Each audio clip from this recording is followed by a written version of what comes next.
welcome back to the podcast. Today we are talking about social media related to mental health. Social media refers to the means of interactions among people in which they create, share, or exchange information and ideas in virtual communities and networks. This consisting of apps and websites known as Facebook, Twitter, Instagram, LinkedIn, or YouTube. Those are just some examples. But in these last few years, we have noticed a huge growth in mental health problems related to social media. And so that is what I'm going to be talking about today. So first we must look at the problems with social media. The first one is cyberbullying. This is a form of bullying or harassment using electronic means. This person bullying is hiding behind a screen, so they face little to no repercussions. This can be seen in comment sections or DMs or even over microphones in games. The University of Nevada found that 90% of teens believe online harassment is a problem for people their age, and 63% identify it as a major problem. Another problem that comes out of social media is unrealistic expectations and body image. Body image is a person's thoughts, feelings, and perception of the aesthetics or sexual attractiveness of their own body. Once people start comparing themselves to unrealistic expectations that are portrayed on social media, their view of themselves is at an all-time low. Many kids surf the web looking at people who have the best houses, the best cars, the best body, the best jobs, the most money, and they think of themselves as nothing because they don't have any of that. But this is simply not true, because many people do not actually have all this wealth. They edit their photos, they've rented these cars, and these are not actually their houses. But in the moment, we do not think of that, and we just think of what we see. Lawrence Robinson from Health Guide states that even though you know the images you're viewing on social media are manipulated, they can still make you feel insecure about how you look or what's going on in your life. I would say this is very true because I, as long as others, have experienced this firsthand. As we looked at popular content creators all over the app, they are misleading us with their manipulated photos. And sourcing out of this is our want for approval or validation. The root cause of most approval-seeking behavior is low self-esteem. When people feel down and depressed, they search for others to pick them up. And social media has become a gauntlet for this. They post pictures of themselves in hope that comments will praise them, will compliment them. But when this doesn't happen, self-esteem lowers and depression and anxiety come into the mix. Another thing that happens is seeing people hang out or celebrate things without you, and this is shared on social media. A study from McLean Hospital states that missing experiences can create anxiety and depression. When people look online and see they're excluded from an activity, it can affect thoughts, feelings, it can affect them physically. This again is lowering our self-esteem because we want that approval from others. But if they're posting things that they get to do without you, we begin to feel down and depressed, and the cycle just begins to repeat and repeat. So that is the problem regarding social media. We have a lot of people bringing others down. We have people putting themselves above the rest in order to put others down. And we have the side effects, which are depression and anxiety and other mental health disorders. Next, we have the factors that come along with this. Mental health problems related to social media is highly more prevalent in teens compared to adults. I believe this to be true because teens have grown up in this social media world and environment, or at least my age. For as long as I've known, I've always had a smartphone, and with these smartphones come social media apps, as I repeated earlier, Twitter, Instagram, Snapchat, and so kids are getting their hands on these social media platforms at a very young age.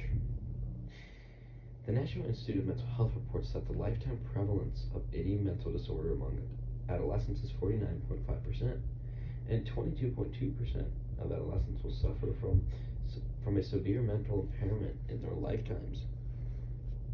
Also, young adults aged 18 to 25 have the highest incidence of mental illness of any age group, 25.8%. And this is compared to 22.2% from ages 26 to 49 and 13.8% of ages 50 and up. We see that this occurs, like I said earlier, because kids are getting their hands on these platforms and these smartphones so early that this becomes all they know, and they begin to form their social world and relationships through these apps, which can cause even more problems. Another factor is the platforms themselves and how the algorithms that are put into these apps and platforms are made to be addictive. According to Christian Montag at the International Journal of Environmental Research and Public Health, these app elements are described and second linked to classic physiological and economic theories such as mere exposure effect and endowment effect and Zeigarnik effect, but also to physiological mechanisms triggering social comparison. It is concluded that many of here represented app elements on smartphones are able to prolong usage time. These apps themselves are trying to get these kids on the app as long as possible. They want these alerts and notifications to pop up so that we reach for our phone, and once we get in the app, it is so hard to get out of it. And these apps have come up with a way in order to get us on that app, because, like I said, once we get on, it is very hard to get off. But since this is a problem, we now must focus on the solution. And I believe that the solution cannot be done with just kids or with just the user of social media. It must also come from external forces, such as parental control. Parent.com wrote an article, How to Stop Cyberbullying, 18 Tips for Parents and Kids. And in this, it states, to limit screen time for kids' usage. Build trust with children in order to have open conversations if cyberbullying or body image comparisons start at a young age. To block certain apps or inappropriate sites. To tell children to not respond to cyberbullying. This is very prevalent, and once we get involved and engaged, we start to wonder, is this really true? Are they right? Maybe they are right. And it begins this downward spiral. It tells parents not to blame the kids. These kids are really trying to have fun. They're trying to connect themselves with as many people as possible, and it is external forces that are bringing them down. So do not blame the kids. Do not threaten to take the kids' device away. This just would kind of create a little separation in parental and children's relationship. Next, I believe that examples of positive use should be prevalent throughout all apps. Having friends and families use social media to spread positivity can be very helpful. Having content creators and influencers show the bad along with the good. As I said before, many these content and influencers like to put themselves above everyone else. They like to show the fastest cars, the biggest houses, the most money, the best bodies.